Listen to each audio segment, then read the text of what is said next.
So ఇప్పుడు సర్పంచ్ ఎలక్షన్లో మీరు ప్రజలకు ఇచ్చే పిలుపు ఏంటి? ఒకటే చెప్తున్నాను నేను, గత 3 రోజుల క్రితం కూడా నేను ఇన్స్టాలో చెప్పిన, సర్పంచ్ న్యాయంగా పనిచేయాలంటే మీరు ఆయన దగ్గర డబ్బులు తీసుకోకండి, అంతే. ఇక్కడ మార్పు, ఇది ప్రజాస్వామ్య దేశం, ప్రజల నుంచే మొదలు కావాలి. ఎవరైనా నీకు డబ్బులు ఇవ్వడానికి వచ్చినప్పుడు నాకు ఎందుకు డబ్బులు ఇస్తున్నావురా అని అంటే అసలు ఇంకోటి డబ్బులే వంచడు.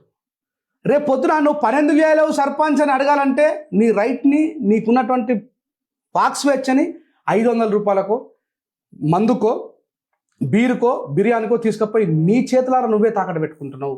నీ పిల్లల భవిష్యత్తును నువ్వు తాకట్టు పెడుతున్నావు. 5 సంవత్సరాలు వాడిచ్చే కేవలం ఆ 20 రోజులు.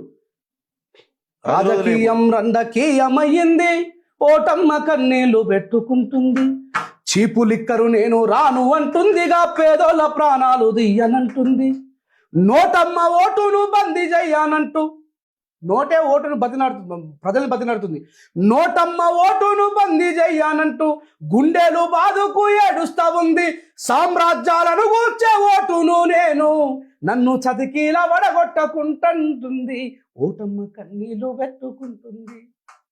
ఇది పోయిన ఎలక్షన్లలో రాసిన పాటనే. కొంచెం పాడితే కొద్దిగా జనాలకి ఏమైనా ఎక్కుతుందేమని నా బాధ. రోజు రాజకీయం రండకీయమయ్యింది, మొత్తం పాడురి.